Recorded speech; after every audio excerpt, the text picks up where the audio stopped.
Few horses can match the travel mileage of War Story. 12 tracks through 24 races. That includes a run in last year's inaugural Pegasus. A great memory for owner Ron Paolucci.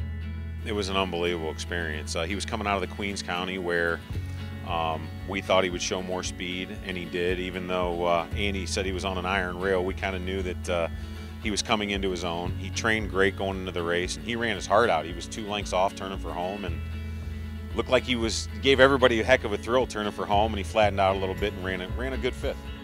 Although War Story is a year older, he enters the 2018 Pegasus a completely different horse.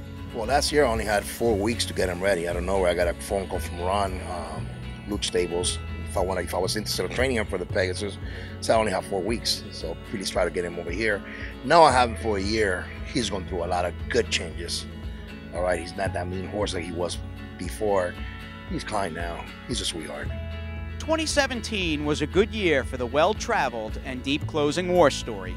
He won New York's Grade 2 Brooklyn Handicap in June and banked more than $1 million. You know what, the Brooklyn was fun. You know what, following Gunrunner.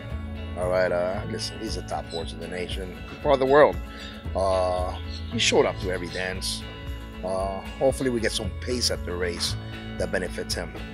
Paolucci recently worked out a deal with Sharp Azteca's connections and leased them his Pegasus berth.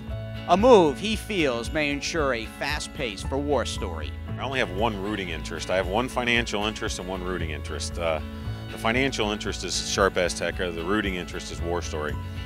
Really, in my opinion, as a handicapper, it kind of puts War Story in the mix from a pace scenario standpoint as to where I think it gives him a better chance to win the race.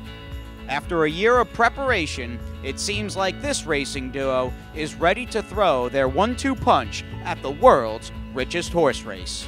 You know what, a 2nd year in a row. First year I was like, well, this year running 2 horses, which I believe they both have big chances of winning the race.